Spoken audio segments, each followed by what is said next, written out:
Bonsoir à toutes et à tous. Alors, je me joins à Madame Montera pour vous présenter mes meilleurs vœux pour cette année qui débute. Et je vais vous présenter ce soir donc quelques éléments d'information concernant l'association qu'on peut faire entre la maladie d'Alzheimer et les troubles du sommeil et la maladie d'Alzheimer et les troubles de l'alimentation. Alors, par avance, je vous présente mes excuses puisque la journée a été extrêmement bousculée, c'est le moins qu'on puisse dire.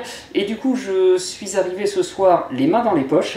Normalement, j'aurais dû avoir mon ordinateur avec la présentation qui convient, sauf que voilà, je n'ai pas eu l'occasion de retourner à mon domicile pour le chercher, donc je vais essayer de tout faire de tête. Alors je vais probablement oublier beaucoup de choses, je vais essayer vraiment de me centrer sur le principal, ce qui me semble essentiel, et ce que je vous proposerai, donc suite à ces informations que je vais vous donner, eh bien c'est un temps d'échange, comme ça laissera peut-être un peu plus de temps du coup, pour que vous posiez des questions, et si je peux y répondre, bien sûr, je me ferai un plaisir de le faire.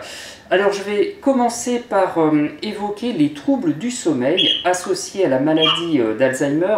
Alors il faut savoir déjà que au cours du vieillissement, alors il y a des petites interférences qui apparaissent. Au cours du vieillissement, on va voir apparaître déjà des modifications du sommeil, notamment ce qu'on va appeler le retard de phase. En fait, ça va être un décalage concernant les stades du sommeil.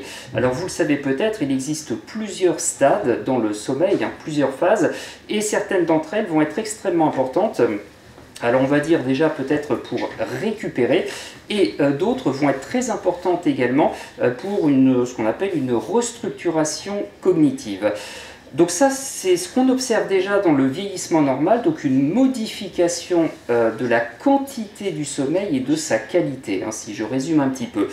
Avec la maladie d'Alzheimer, eh bien en fait, on va observer encore un plus grand décalage avec ce qu'on va appeler une fragmentation du sommeil et une réduction de certaines phases du sommeil.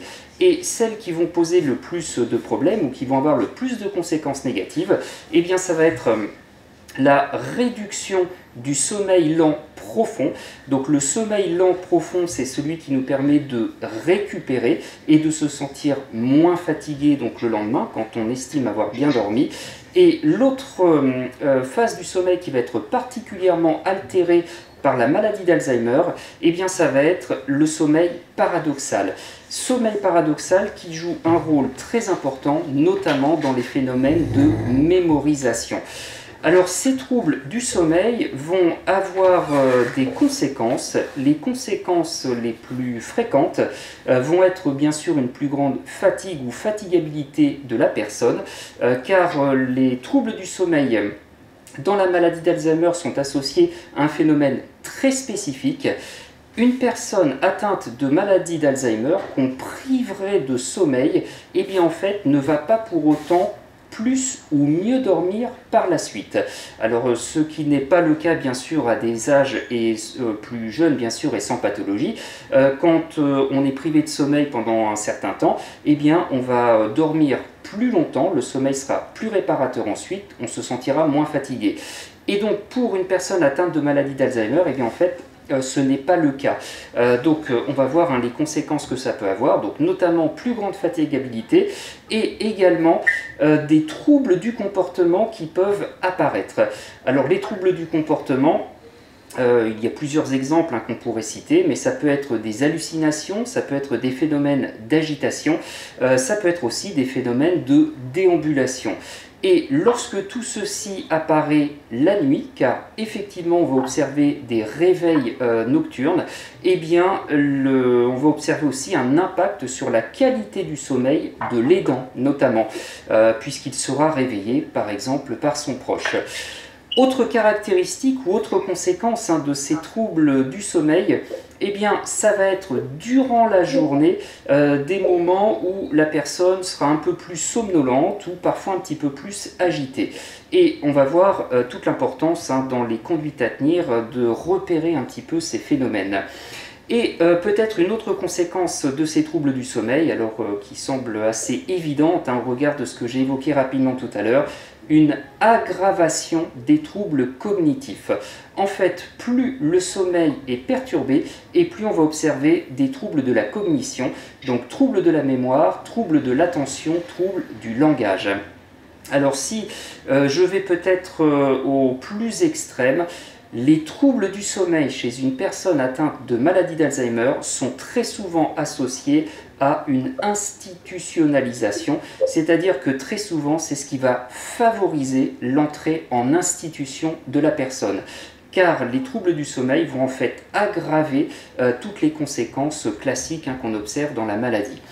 Alors, quelles seraient peut-être des conduites à tenir pour essayer donc d'enrayer le phénomène? Alors il y a plusieurs pistes qu'on peut essayer de suivre. Alors je vais les donner peut-être un petit peu dans le désordre, mais une des premières pistes, ça sera de développer des activités en cours de journée. Alors les activités, ça peut être, passez-moi l'expression, mais un petit peu tout et n'importe quoi, mais favoriser les activités et si possible, faire en sorte que la personne bouge. Alors dire qu'elle bouge, c'est tout simplement qu'elle puisse faire des transferts, qu'elle puisse se lever, qu'elle puisse marcher un minimum, bref, qu'elle ait des activités physiques. Alors on vise avec ça à faciliter en fait les phases d'endormissement de la personne et ça sera très important de favoriser ces activités en cours de journée. Alors autre chose qu'il faut essayer de faire, et ça rejoint un petit peu cette idée des activités dans la journée, si possible les faire à l'extérieur, à la lumière du jour. Dans le décalage de phase que j'ai abordé rapidement tout à l'heure et qu'on observe dans le vieillissement normal, eh bien, il y a quelque chose qui va être important, qui va influencer tout ceci, c'est notre exposition à la lumière naturelle. Donc lorsque nous accompagnons une personne atteinte de la maladie d'Alzheimer, il sera très important tant qu'on peut, de l'exposer un maximum à la lumière naturelle, ce qui permet de réduire le décalage de phase. Donc ça, c'est vraiment un point qui sera important. Donc si par exemple, l'idée c'est de faire marcher un petit peu la personne, eh bien l'idéal quand on le peut, mais bien sûr on ne le peut pas toujours, ça serait de la faire marcher à l'extérieur, donc vraiment exposée à la lumière naturelle. Autre chose qui est très importante pour essayer de lutter contre ces troubles du sommeil, c'est de maintenir des horaires réguliers. Alors des horaires dans le coucher, des horaires aussi pour les siestes, mais, et parfois on l'oublie aussi, des horaires réguliers pour le lever. Si la personne habituellement se lève plutôt vers 8 heures, eh bien ça sera important, si possible, de faire en sorte qu'elle se lève toujours, donc tous les jours, vers 8 heures. Alors, c'est pas bien sûr à 5 minutes près, c'est pas toujours faisable de respecter ça tous les jours, mais ça fait vraiment partie des recommandations. Alors, dans le même ordre d'idées, et ça va rejoindre des choses que je vais évoquer concernant l'alimentation, eh bien, en fait, ça sera important de maintenir des horaires également réguliers pour les repas, pour les goûters ou pourquoi pas aussi pour les activités. Plus la journée est rythmée avec des repères stables et plus ça permet de lutter contre les troubles du sommeil. Alors, bien entendu, ce n'est pas non plus la baguette magique, mais il y a pas mal d'études qui ont montré que lorsque la personne évolue dans un environnement stable, avec des repères à répétition, eh bien les troubles du sommeil sont moins importants que pour une personne qui vit dans un environnement sans aucun repère. Et enfin, quelque chose qui me semble aussi essentiel et qui est vrai dans tous les cas, concernant les troubles du sommeil, de l'alimentation, mais pourquoi pas aussi les troubles du comportement, il faut agir sur l'environnement. Alors je l'ai évoqué très rapidement tout à l'heure, la personne la nuit peut se lever puisqu'elle est réveillée, elle peut pourquoi pas sortir du lit, elle peut déambuler, elle peut aller dans une autre pièce, parfois même elle peut prendre les escaliers. Eh bien lorsqu'on sait par avance que la personne risque de se lever la nuit, il faut modifier l'environnement pour réduire tous les risques associés à la déambulation nocturne. Alors ça peut être par exemple mettre à disposition une veilleuse. Ça peut être aussi, pourquoi pas, c'est peut-être un peu plus technique, mais mettre en place des lampes qui s'allument automatiquement quand la personne va passer devant avec des systèmes de détecteurs pour éviter qu'elle chute dans le noir. Enlever les tapis, s'il y a des tapis au sol, pour éviter qu'elle ne se prenne les pieds dedans. Bref, vous l'aurez compris, c'est réduire tous les risques associés à la chute.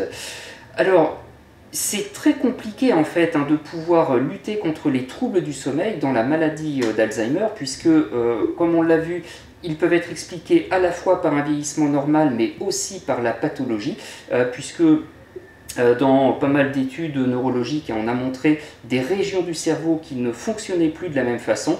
Certaines régions cérébrales sont particulièrement dédiées justement à la qualité du sommeil, et puisqu'elles sont déréglées, on va observer tous ces troubles. Alors concernant les troubles du sommeil, parfois la question qui est posée c'est mais est-ce qu'il faut favoriser ou non la sieste la journée, parce que si elle dort la journée, elle va plus dormir le soir. Eh bien en fait, ce qu'il faut favoriser c'est le sommeil quand il apparaît, quand il intervient. Et comme je le disais tout à l'heure, priver par exemple la personne de sommeil la journée, parce que spontanément elle voudrait faire une sieste, ne lui permettra pas de toute façon de mieux dormir le soir ou de récupérer. Donc l'idéal, ça serait de favoriser les rythmes de sommeil spontanés de la personne. Alors, comme je l'ai dit tout à l'heure, probablement que pour le sommeil, j'oublie beaucoup de choses, mais je vais vous inviter, donc si vous le souhaitez, à poser des questions concernant ces troubles du sommeil, et ensuite on abordera les troubles de l'alimentation. Alors, question que j'aurais envie de vous poser déjà, est-ce que ces quelques informations vous semblent claires, et est-ce que vous-même, vous désirez d'autres types d'informations? Est-ce que vous auriez des questions? Si on m'entend. Oui, je vous entends, madame, oui. Ah bon, bonjour, excusez-moi, oui, j'ai pris en cours et j'arrive seulement. D'accord. Donc j'ai raté une demi-heure. Donc c'est sur les troubles du sommeil. Oui, tout à fait, oui. Oui. Alors moi, pour ma part, il s'agit de ma mère qui a 88 ans et qui vit seule chez elle. Et la question qu'on se pose, parce que moi je ne viens qu'une fois tous les mois dormir sur un week-end. Et elle est déjà descendue, puisqu'elle habite à l'étage, elle est déjà descendue. Donc visiblement, alors soit c'est notre présence qui la dérange, enfin à laquelle elle n'est pas habituée quand même, soit c'est un petit peu ce qui se passe la nuit, et en fait on ne sait pas trop ce qui se passe la nuit puisqu'elle est seule. D'accord. Par contre, dans la journée, on voit quand quand on regarde la télévision, par exemple, elle tombe vide de sommeil quand même. Elle a tendance à dormir. Donc les phases spontanées dont vous parliez, là, effectivement, elle en a quelques-unes. D'accord. Alors ma réponse va être assez générale, mais c'est une réponse que je fais habituellement, quels que soient les troubles de la personne, les troubles qu'elle présente, sommeil ou autre. En fait, la logique qu'on essaie de suivre, c'est de réduire les risques encourus par la personne à cause des troubles qu'elle présente. Alors ça peut être trouble du sommeil, trouble de la marche, trouble des comportements, trouble de ce que vous voulez. Et dans votre exemple, si vous pensez que votre mère, par exemple, descend les escaliers très souvent, très fréquemment la nuit, eh bien la priorité serait de réduire le risque. Alors réduire le risque, ça peut passer par tout un tas de choses. Donc ça peut être bloquer l'accès aux escaliers, ça peut être faire en sorte que la chute puisse être amortie par quelque chose d'épais qu'on pourrait placer sur les escaliers ou en bas des escaliers, dans le couloir. Peut-être installer des rampes s'il n'y a pas de rampe.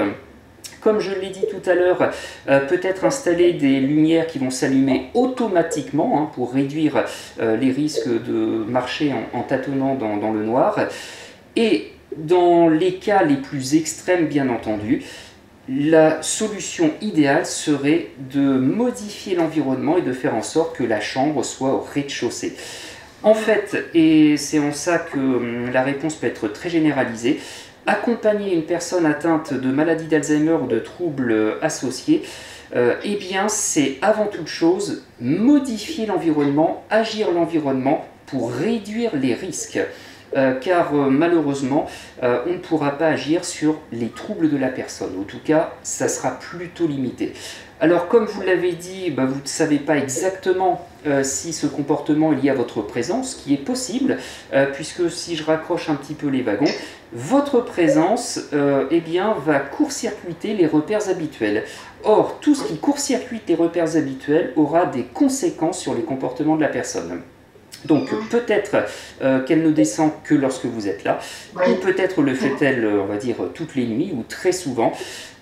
J'ai envie de dire que dans tous les cas, c'est très important de pouvoir anticiper, de réduire les risques.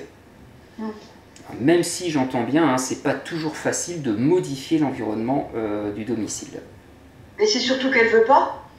Oui, ça fait partie des difficultés. Alors quand je parle de difficultés, en fait, il y en a plusieurs.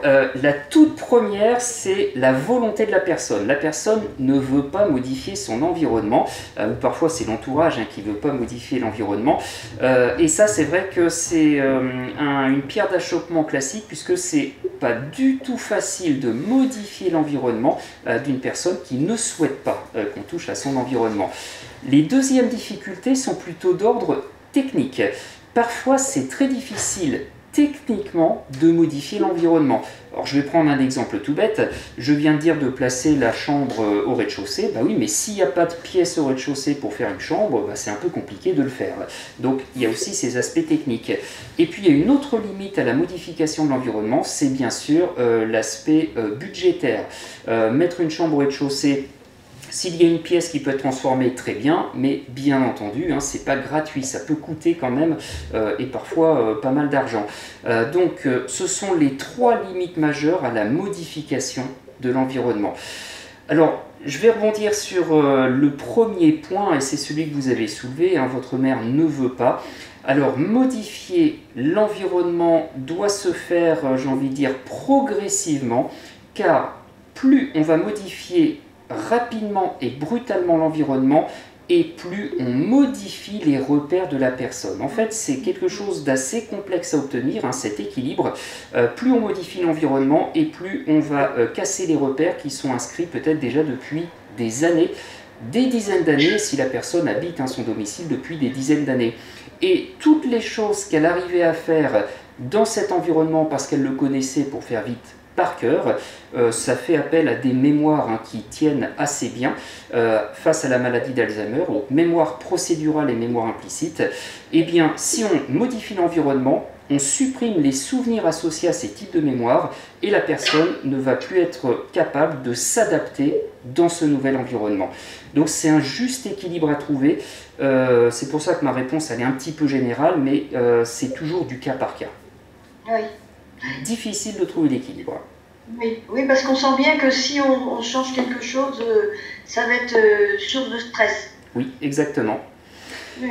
Alors oui, d'ailleurs, ce que vous dites est très important, je ne l'ai pas évoqué, mais dans les causes des troubles du sommeil, dans la maladie d'Alzheimer, il y a bien sûr tous les facteurs associés aux émotions, notamment le stress, l'anxiété, des affects dépressifs, ce qui est vrai à tout âge, bien entendu, mais qui est particulièrement vrai dans la maladie d'Alzheimer.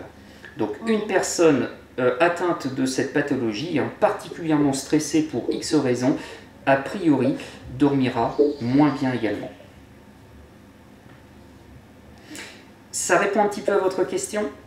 Oui, parce qu'en fait, moi je l'ai au téléphone tous les jours et elle me dit qu'elle dort bien. Elle dit qu'elle dort bien. D'accord, oui. Voilà. Oui, alors c'est possible que pour elle, elle dorme bien. D'ailleurs, nous-mêmes, si on nous posait la question, est-ce que tu as bien dormi ou pas, on aurait une réponse qui serait peut-être pas forcément la réalité, puisque pour qualifier vraiment cette qualité de sommeil, pour la mesurer, l'idéal c'est de subir ce qu'on appelle une polysomnographie, donc vraiment avec des appareils branchés sur le crâne et puis ailleurs. Et là, ça nous permettrait vraiment d'identifier ces phases de sommeil. Et celle qui va être vraiment importante pour la réparation, c'est le sommeil lent profond. Mais nous-mêmes, spontanément, on peut très bien dire avoir bien dormi et ce n'est pas le cas. Oui. Pourquoi pas dire j'ai mal dormi alors qu'on a peut-être très bien dormi. Oui, il y a eu une émission là, il y a récemment à la télévision, ils ont bien montré ça. On peut avoir la sensation de bien dormir alors qu'on ne dort pas si bien que ça. Oui, exactement. Alors par contre, il y a quelque chose de très important lorsqu'une personne dit j'ai bien dormi, ça traduit plutôt une absence de plainte. Et l'absence de plainte, c'est plutôt bon signe. Oui. Au contraire, une personne qui va se plaindre de son sommeil, pourquoi pas de sa mémoire, c'est plutôt associé à des affects dépressifs. Alors sans vouloir bien sûr généraliser à outrance, mais quelqu'un qui dit j'ai bien dormi, montre qu'il a plutôt une image positive de son sommeil et a fortiori peut-être de ce qu'il a vécu la nuit. Plutôt bon signe en fait, d'un point de vue de l'humeur. Oui. D'accord. On est nombreux là? Je sais pas, j'ai aucune idée, c'est la première fois que je fais ce genre de réunion. Alors je vois pas très bien, mais je pense que vous êtes une dizaine. D'accord. À peu près, je crois. Et donc mon intervention, elle est entendue par tous les autres? Oui, exactement. D'accord. Et a priori, vous êtes même vu par tout le monde. Et vu aussi, oui. Oui. D'accord. Alors uniquement par les personnes connectées, bien sûr. Oui, parce que moi, je ne vois que vous. Oui, c'est possible. Alors par contre, si quelqu'un d'autre se met à parler, peut-être que vous verrez une autre personne. Peut-être, je ne sais pas trop comment vous avez partagé l'écran. Alors, y aurait-il d'autres questions peut-être par rapport aux troubles du sommeil?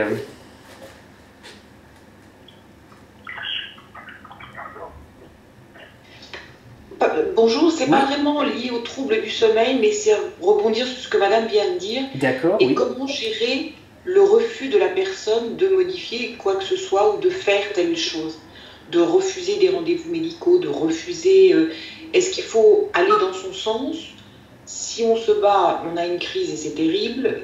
Qu'est-ce qu'il vaut mieux faire? Alors l'idéal, ça serait de pouvoir expliquer à la personne pourquoi, pour vous, mais vraiment pour vous, c'est important que votre proche aille chez le médecin ou ailleurs, et bien dire que c'est votre besoin à vous, et pas forcément le besoin de la personne, même si bien sûr ça va être lié, puisque en faisant ça, ça permet d'éviter la confrontation. Si je dis par exemple à quelqu'un, il faut aller là-bas, c'est pour ton bien, alors je vais m'expliquer de façon un petit peu simpliste, mais c'est un petit peu comme si je me mettais dans sa tête et que à sa place je sais pour lui ce qui est bien, ce qui est pas bien, ce qui est mal, etc. Ce qui peut être parfois perçu comme étant plutôt invasif. Si par contre je dis à la personne, moi je pense que ça serait bien que tu ailles chez le médecin, et moi ça me rassurerait qu'on aille ensemble chez le médecin, je crois que moi ça me ferait du bien de savoir que nous sommes allés chez le médecin, et bien finalement le message il devient complètement différent. Alors ça c'est dans la façon bien sûr de présenter le message, et ensuite il faut, si possible, toujours impliquer la personne, lui demander ce qu'elle en pense. Et si, comme vous le dites, sa première réponse est non, de toute façon, j'ai pas besoin, j'ai pas envie, ok, très bien, je le comprends, là, tu n'as peut-être pas envie d'y aller, mais pour moi, c'est quelque chose d'important. Peut-être que je t'en reparlerai demain ou dans 2 jours, mais bien montrer qu'on va quand même revenir vers la personne pour cette problématique-là. Alors, pareil, je vais essayer de généraliser un petit peu ma réponse. Les comportements d'opposition, et c'est vrai, j'ai envie de dire pour tout le monde, mais peut-être un petit peu plus dans la maladie d'Alzheimer, sont très souvent associés à ce qu'on appelle une restriction de l'autonomie. L'autonomie étant la capacité que nous avons de faire des choix, de pouvoir dire ce que nous voulons faire, exprimer nos besoins, nos désirs et si possible les faire respecter. Donc si quelqu'un vient me voir et m'impose ses choix, même si le choix est judicieux pour moi, a priori le premier réflexe que j'aurai, c'est de m'opposer. Et cette opposition, c'est tout simplement montrer que moi-même, j'ai peut-être mon mot à dire, j'ai des choix à faire, et même si je suis plutôt pour le choix qui est fait, par réflexe, je vais plutôt m'opposer. Alors c'est ce qu'on appelle assez techniquement le réflexe de réactance psychologique. Si quelqu'un nous impose de faire quelque chose, et même si cette chose est plutôt pertinente et judicieuse pour nous, on va plutôt avoir le réflexe de s'opposer, car c'est toujours, ou presque toujours, perçu comme une restriction de notre autonomie.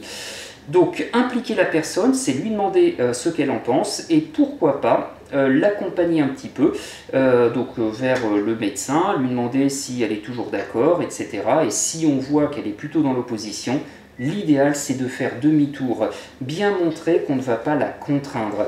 Plus la personne se sentira contrainte et plus elle risque d'être dans l'opposition. Alors je vais donner un petit exemple que j'ai très souvent rencontré dans ma pratique lorsque je travaillais en EHPAD.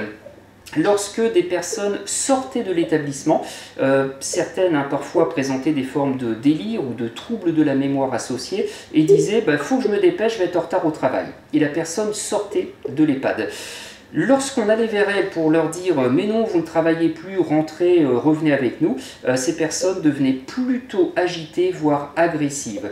Lorsqu'au contraire, nous accompagnons cette personne en lui demandant de nous parler de son travail, par exemple, que faisiez-vous comme travail?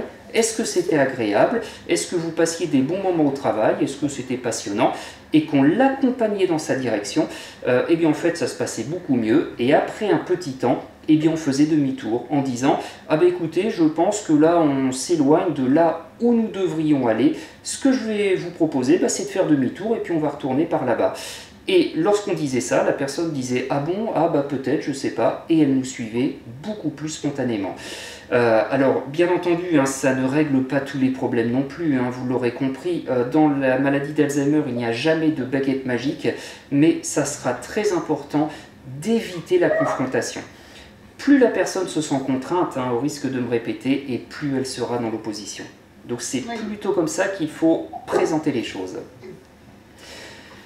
Et ce sera la même chose. Oui, c'est très important et ça me fait comprendre beaucoup de choses. D'accord.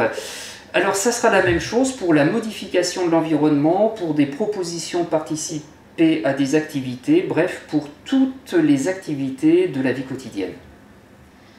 Systématiquement.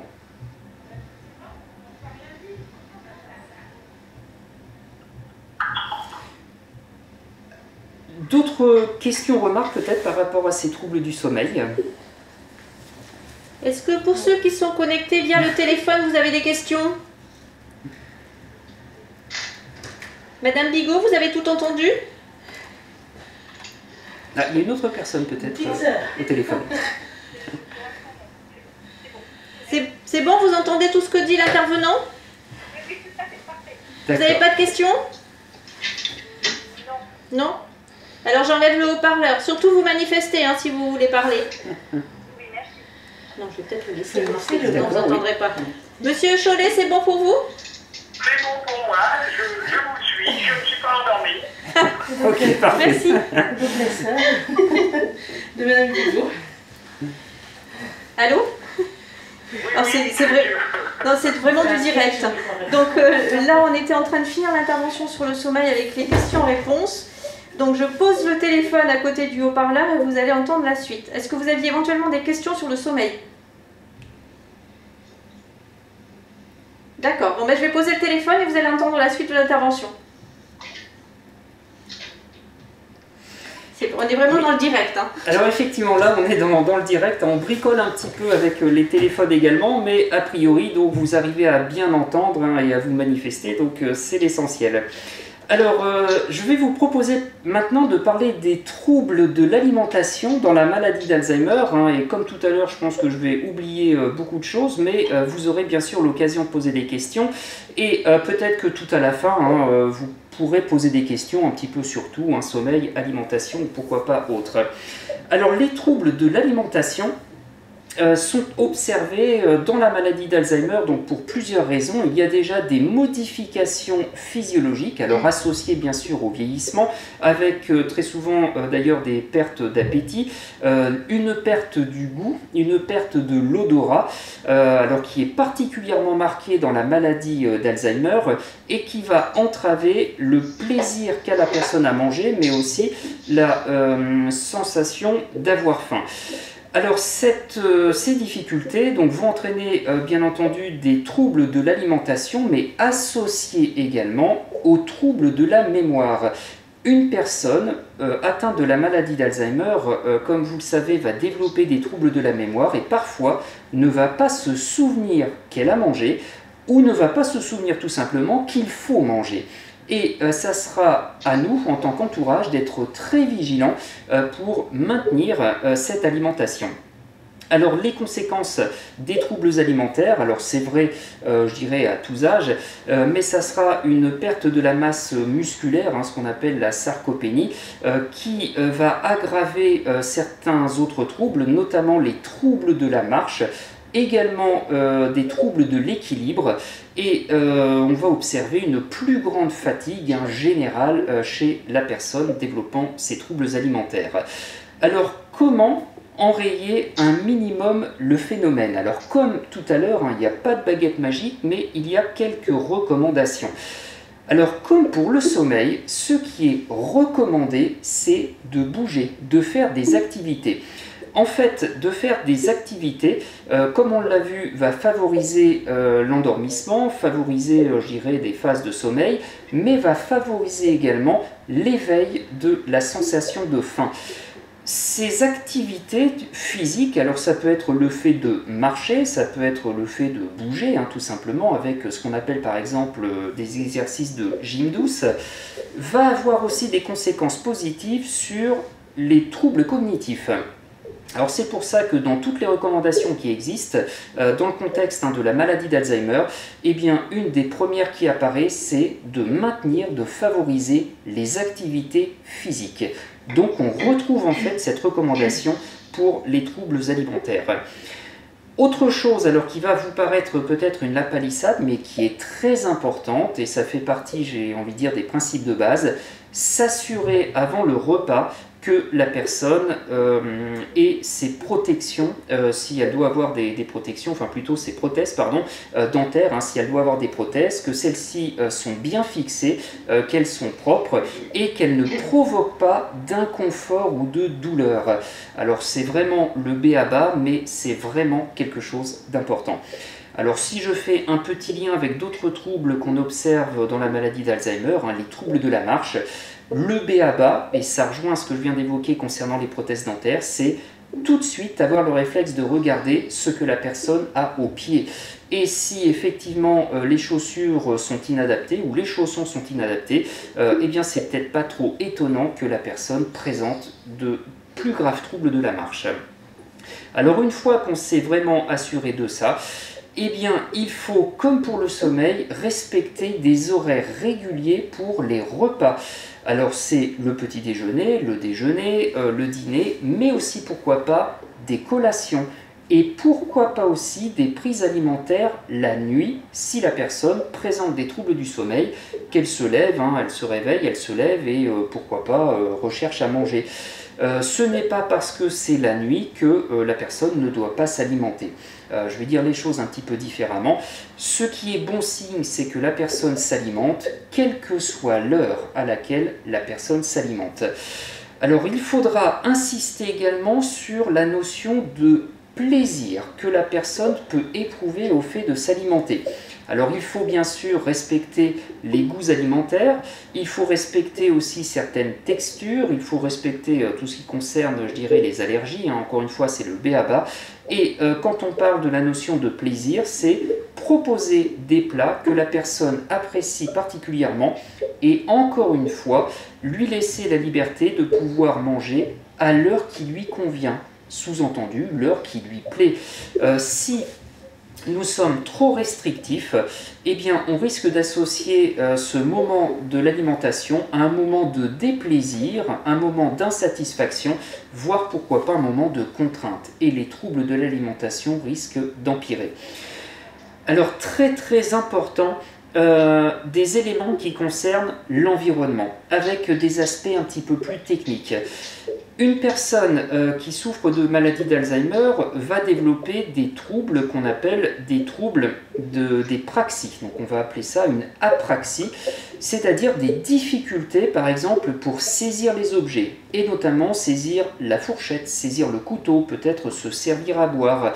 À ce moment-là, ça sera encore une fois à nous, en tant qu'entourage, de modifier l'environnement pour que tout soit plus simple d'accès. Alors, ça peut passer par modifier un tout petit peu l'environnement et faire en sorte que les objets à saisir soient peut-être un peu plus simples à saisir. Je vais donner un autre exemple, faire en sorte qu'il n'y ait que les objets à saisir sur la table et rien d'autre. Mais ça peut être aussi, dans les cas un petit peu plus extrêmes, favoriser ce qu'on appelle le manger-main. Lorsque la personne n'arrive plus du tout à utiliser ses couverts, plutôt que de lui donner à manger avec des couverts, eh bien, on va favoriser une alimentation qu'elle pourra saisir avec les mains et on va maintenir son autonomie fonctionnelle dans la mesure où elle pourra manger seule. Avec les mains, certes, mais seule.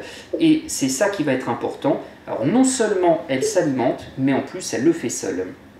Donc on voit bien qu'il faut revoir un petit peu la façon de considérer le repas. Alors toujours dans les aspects peut-être un petit peu techniques, ça peut paraître un peu naïf, mais il faut proscrire à tout prix les nappes à motifs. Les nappes à motifs vont entraîner des difficultés chez la personne puisqu'on va observer un autre trouble dans la maladie d'Alzheimer, cette fois-ci qu'on appelle l'agnosie, qui vont être des troubles visuels neurologiques. Et la personne, lorsqu'elle va voir les motifs sur la table, peut penser que ce sont de vrais objets. Alors l'exemple classique, ça va être des motifs à fleurs. La personne va penser qu'il y a des fleurs sur la table, va essayer de les saisir, va essayer de les cueillir et parfois même peut essayer de les manger. Et donc elle va mettre la nappe à la bouche. Alors l'idéal, c'est soit de mettre une nappe blanche, soit de retirer les nappes. Alors dans le même ordre d'idées, pour favoriser la prise alimentaire, il faut retirer toutes les sources de distraction sonore ou visuelle. La télévision, la radio, la musique, ou s'il y a plusieurs personnes qui parlent à côté de la personne qui veut s'alimenter, ça peut provoquer vraiment ce qu'on appelle des parasites liés à l'environnement. Il faut réduire absolument tous ces parasites. Alors quand je dis parasites, c'est pas péjoratif bien entendu, donc il faut réduire vraiment toutes les sources de distraction possibles. Il faut maintenir une attention à 100% auprès de la personne pour qu'elle puisse mieux s'alimenter. Alors du coup, on peut modifier ce qu'on appelle l'environnement humain, c'est-à-dire nous-mêmes. Comment s'adresser à la personne pour qu'elle puisse mieux s'alimenter, en lui expliquant déjà ce que nous allons lui présenter et en lui expliquant aussi ce qu'on peut attendre d'elle, si vraiment elle a des difficultés à s'alimenter.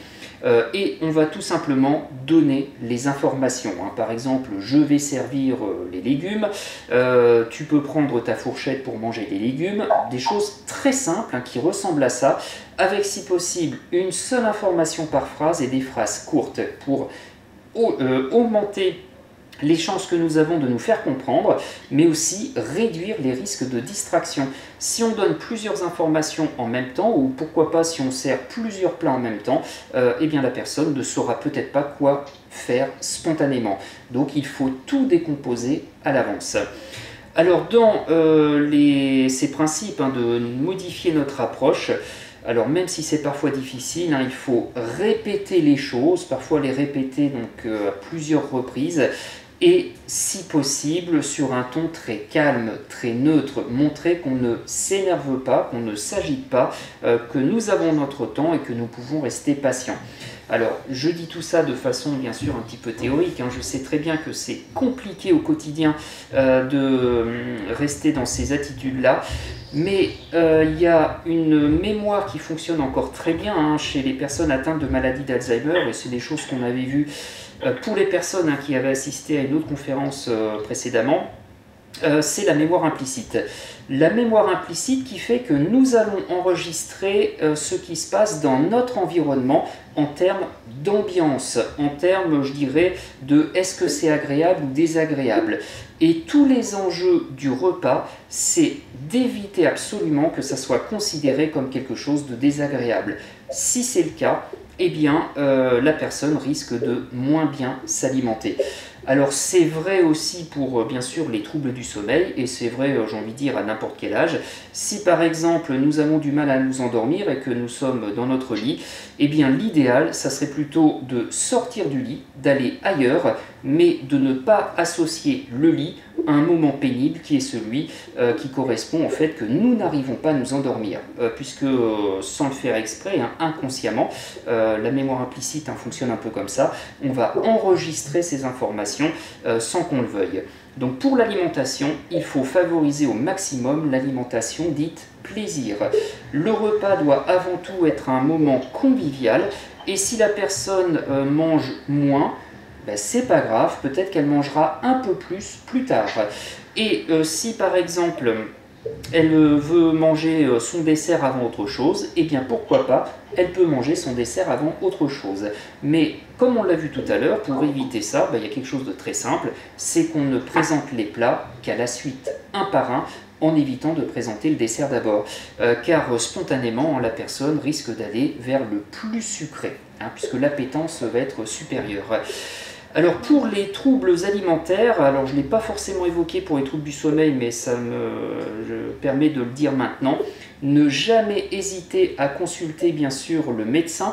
Peut-être que dans certains cas il faut faire des analyses, peut-être que dans certains cas des traitements sont possibles, sont envisageables, et certains de ces traitements peuvent être aussi un levier pour réduire certains de ces troubles.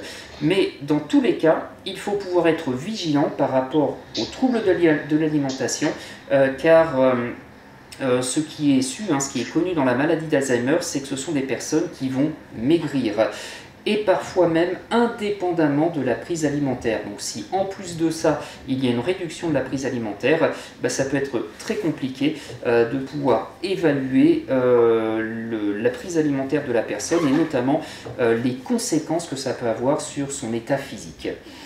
Alors comme tout à l'heure, je pense que j'ai oublié bien sûr tout un tas de choses, donc si vous avez des questions, n'hésitez pas à les poser, et ça va me permettre justement de combler un petit peu les manquements. Moi j'en ai une. Oui. Donc je voulais savoir si la boulimie faisait aussi partie des troubles liés à la maladie d'Alzheimer. Alors on peut observer effectivement dans certains cas des comportements de boulimie. Alors dans les troubles alimentaires, en fait, quand on parle de troubles de l'alimentation, on peut observer tous les types de troubles. Alors ça peut être des personnes qui s'alimentent moins, des personnes qui s'alimentent plus, mais ça peut être aussi des personnes qui ne vont plus vouloir manger qu'un type d'aliment, par exemple uniquement sucré ou uniquement un aliment quel qu'il soit. Alors on est quand même bien dans les troubles alimentaires, et c'est pour ça qu'il est très important de rester vigilant, d'observer les modifications des prises alimentaires de la personne, et de pouvoir consulter le médecin si on soupçonne que ces aliments qu'ingère la personne, alors soit parce qu'elle n'en consomme pas assez, soit trop, ou pourquoi pas un seul type d'aliment. Donc si on soupçonne que ces prises alimentaires peuvent avoir des conséquences délétères sur sa santé en général. Mais oui, quand on parle de troubles de l'alimentation, la boulimie en fait bel et bien partie, tout à fait. Alors, juste avant de répondre à votre question, je vois que vous avez levé le doigt, peut-être pour apporter un complément de réponse, on va parler de troubles alimentaires, notamment quand on va observer une modification des prises alimentaires de la personne. Donc ça veut dire que la personne a changé du point de vue comportemental concernant son alimentation. Alors il y a deux cas de figure, ou bien ça pose pas trop de problèmes parce que je dirais les apports énergétiques sont quand même là, ou alors oui, ça peut poser des difficultés. Mais il faut être vraiment vigilant aux modifications des prises alimentaires. Et oui monsieur, vous aviez levé le doigt. Oui. Est-ce qu'il faut favoriser certains aliments pour éviter les troubles du sommeil? Alors, il n'y a pas forcément d'aliments à favoriser, par contre il y a peut-être des choses à éviter. Dans les choses à éviter concernant les troubles du sommeil, ça va être, mais bon ça semble un petit peu évident, les excitants, donc le soir, donc ça peut être le café, ça peut être aussi le thé, ou de boire trop avant d'aller se coucher, en tout cas trop tard le soir, car la personne risque de se relever la nuit, tout simplement parce qu'elle a envie d'uriner. Donc c'est plutôt comme ça qu'il faut voir les choses. Alors bien entendu, si le repas est trop copieux le soir et que le repas, on va dire, est tardif, et bien là aussi, il va y avoir un impact sur la qualité du sommeil. Alors, j'ai envie de dire que là, on est plutôt dans les choses assez connues, puisque c'est vrai, quel que soit l'âge.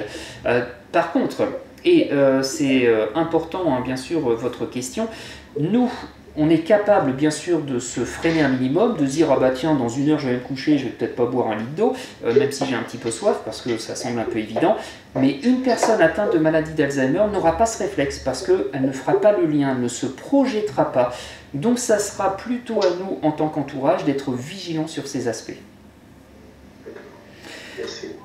Je vous en prie. Et peut-être pour apporter une réponse à une question que vous n'avez pas posée, mais je fais le lien, c'est y aurait-il des aliments à privilégier en soi, hein, dans la maladie d'Alzheimer? Alors il n'y en a pas, hein, particulièrement. Par contre, vous pouvez aller sur un site que vous connaissez peut-être qui s'appelle mangerbouger.fr, où vous allez retrouver les recommandations concernant l'alimentation, donc quel que soit l'âge de la personne.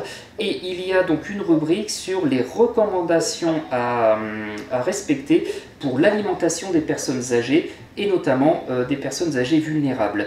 Donc là, il y a effectivement beaucoup plus d'informations sur le type d'aliments à privilégier ou non. Mais de façon assez simple, l'idéal, c'est de manger de tout un peu. C'est a priori l'un des meilleurs régimes. Moi, j'avais une question. Oui. Vous avez dit que du coup, comme il y avait les troubles de la mémoire, ils ne se rappelaient plus qu'ils avaient mangé ou que c'était l'heure de manger.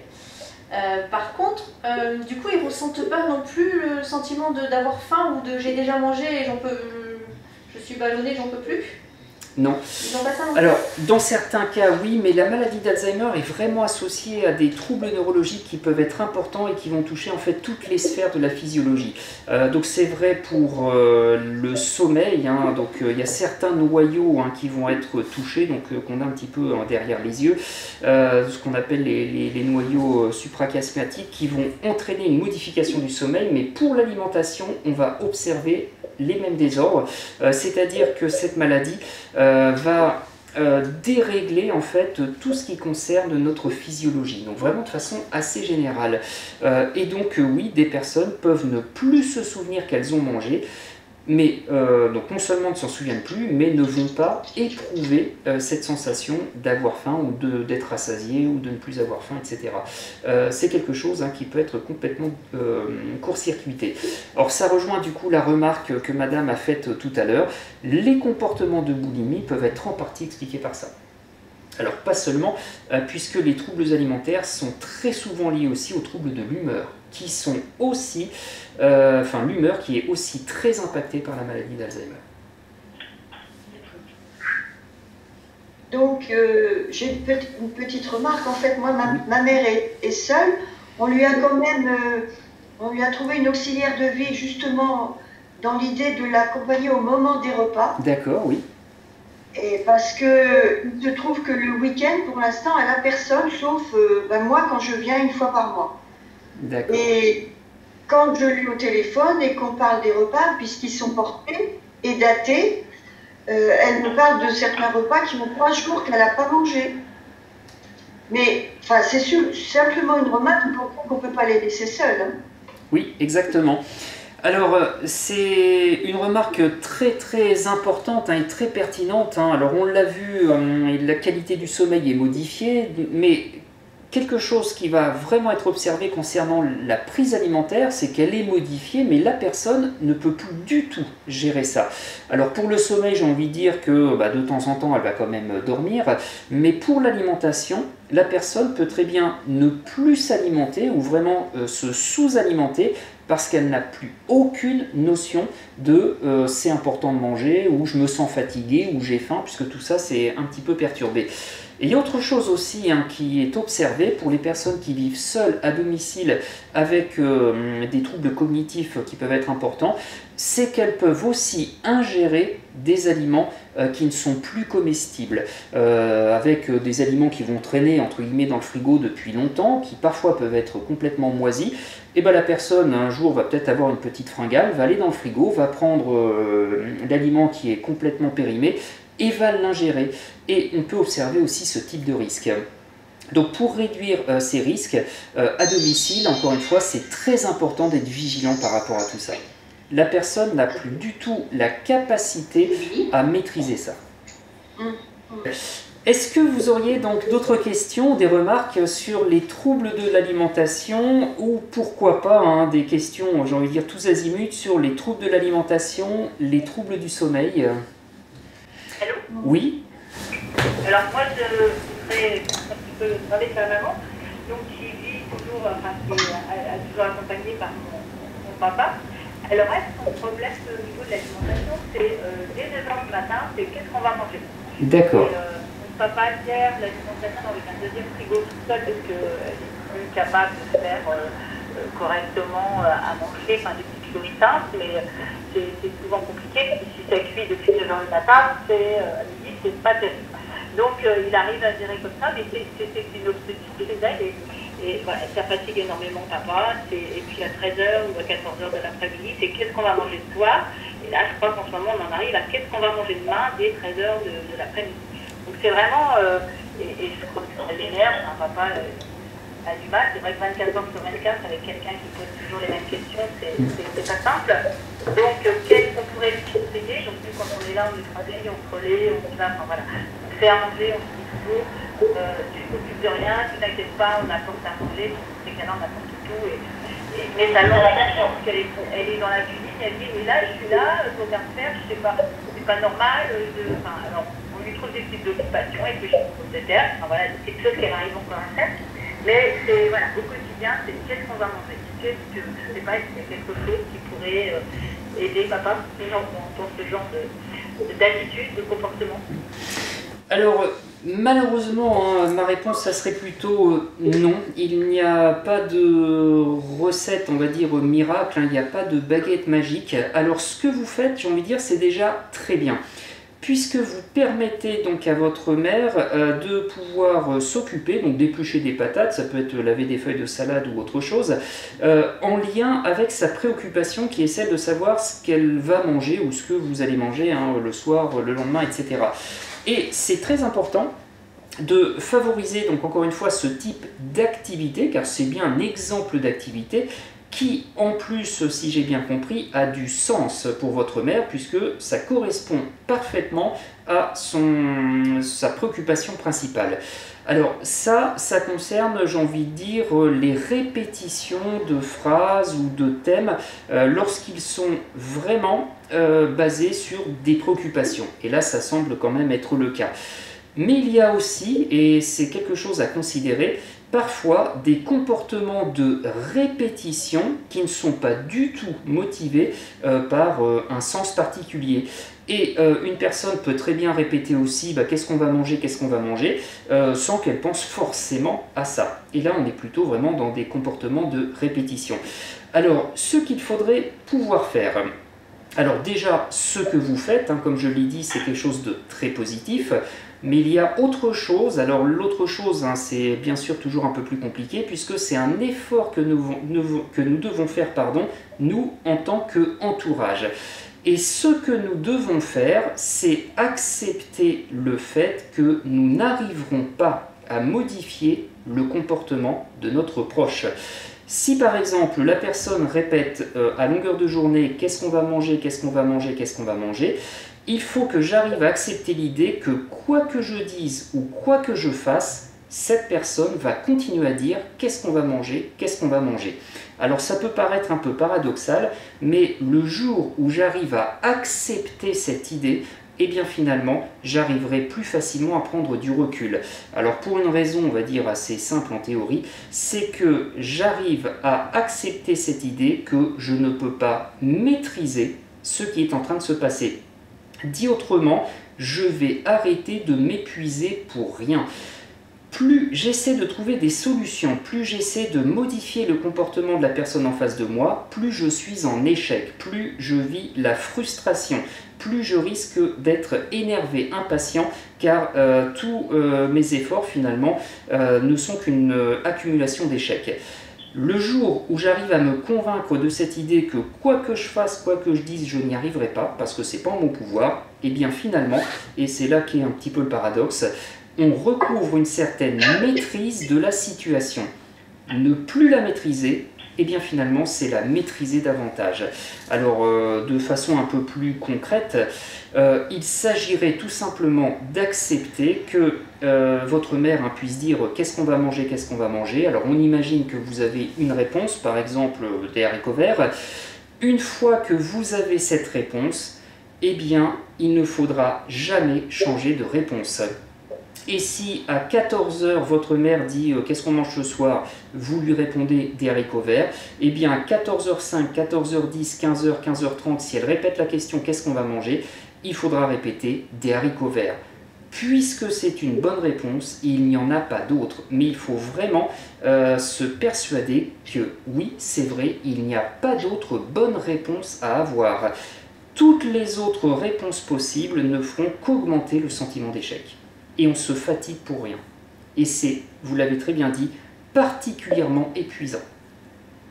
Alors, désolé, il n'y a pas forcément d'autres réponses à apporter par rapport à ça. C'est un véritable effort à faire, mais par expérience, et donc pour l'avoir pratiqué ou pour avoir invité des collègues à le faire aussi, des collègues soignants, eh bien oui, on se sent quand même beaucoup plus relâché et détendu quand on accepte cette idée et que quel que soit le moment où la question va tomber, eh bien on va répondre toujours avec la même réponse. Au final, c'est moins usant. Oui, ça marche bien. Ça marche bien et c'est reposant. Oui, tout à fait. Exactement. J'en suis persuadée, et c'est vrai que c'est comme ça que nous, les filles, nous comportons, mais c'est papa, 84 ans, oui, il a exactement. Il a du mal à tout à fait. accepter. Parfois, voilà. Ça demande de l'énergie. Ça demande de l'énergie. Alors en fait, l'énergie que ça demande, c'est d'entrer dans une communication qui n'est pas du tout naturelle et spontanée, puisque le principe même de la communication, ça va être de modifier autrui par ce qu'on dit. Et si quelqu'un me demande qu'est-ce qu'on mange ce soir et que je lui dis des haricots verts, ce que j'attends implicitement de la personne, c'est qu'elle ne me repose pas la question, parce que ça y est, j'ai donné l'info. Or, si la personne revient toutes les 5 minutes pour me poser la question, ça signe l'échec de la communication. Et on voit que tout l'effort qu'il y a à faire, c'est de modifier radicalement notre façon de communiquer et de considérer la communication. Mais, et je rejoins bien sûr ce que vous dites, madame, au téléphone, c'est particulièrement éprouvant et d'autant plus éprouvant, bien entendu, quand on accompagne une personne atteinte de maladie d'Alzheimer 24 heures sur 24. C'est vraiment éprouvant. Donc, quel que soit le repas qui est prévu, même si c'est pas le bon repas qu'on lui cite, c'est pas grave.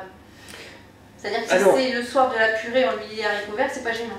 Alors, si vous savez que ça sera de la purée, dites que ça sera de la purée. Et je reste sur la purée tous les jours, quelle que soit l'heure. Ah oui, tout à fait. D'accord. Oui, si ce soir c'est de la purée, quelle que soit l'heure, ce soir, oui, ça sera de la purée. Et demain, ce sera de la purée. Sauf si c'est des haricots verts. Ah oui, on adapte la réponse quand même. Ah oui, tout à fait. Ah oui. En fait, il faut adapter la réponse par rapport à ce qu'on va vraiment manger, si vous le savez à l'avance. Oui. Oui. Oui. Et si vous ne savez pas ce que vous allez faire à manger?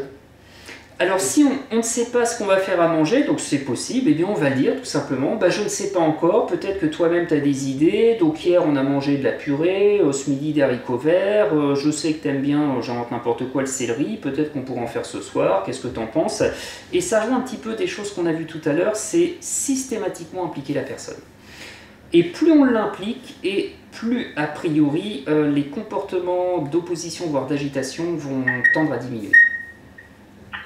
Et pour aller un petit peu plus loin, parler de l'alimentation avec une personne, et notamment ce qu'elle aime manger, ses goûts, ses préférences alimentaires, c'est passer un bon moment avec elle. Et plus on va passer des moments agréables avec la personne, et plus la communication sera facilitée. Donc ne pas hésiter, effectivement, même si on ne sait pas, oui tiens, après tout, on va en parler, c'est intéressant. Alors, ce que je peux vous proposer, c'est d'amorcer la fin peut-être de cette rencontre. Ce que je me propose de faire, c'est d'envoyer le support de la conférence. Donc là, vous ne l'avez pas eu, puisque effectivement, je ne l'avais pas sur moi. D'envoyer le support donc, à Madame Montera, puis je crois que parfois vous l'envoyez à certains participants. Oui. Alors, je ne sais pas si je vais avoir le temps de le faire avant ce week-end, mais en tout cas, dès le début de la semaine prochaine, je l'envoie. Et du coup, je pense que vous aurez même un peu plus d'informations que celle que je vous ai présentée là, puisque j'essaie de récolter tout ça un petit peu de mémoire. Alors, merci beaucoup pour votre participation. C'est pas toujours évident de faire des visios comme ça à distance. Donc, merci pour vos questions, merci pour la qualité de votre écoute et je vous souhaite tout simplement une excellente soirée. Merci beaucoup à vous. Merci beaucoup. Merci. Est-ce que ce système, ça a été pour vous tous? Oui, oui. Oui, parfait. Oui, très bien. Parfait. Bon, ça a créé un petit peu du lien. On n'était pas en présentiel, mais bon, on a essayé quand même de maintenir quelque chose et puis que vous ayez certaines informations du coup. Donc, je rappelle, pour ceux qui n'étaient peut-être pas connectés tout à l'heure, dans 2 semaines, puisque du coup c'est le 28 janvier, il y a la conférence sur bouger, aidant aider, bouger, se faire du bien, donc qui se passe en 2 temps avec un film. La semaine prochaine, nous on fait les figurants sur les exercices et activités qui vont être conseillés. Donc vous recevrez ensuite ce film par un lien, je pense. Vous pourrez le visionner et ensuite, donc à la prochaine conférence qui se fera en visio comme ce soir, vous aurez les explications en lien avec ces exercices et vous pourrez poser effectivement toutes les questions aussi.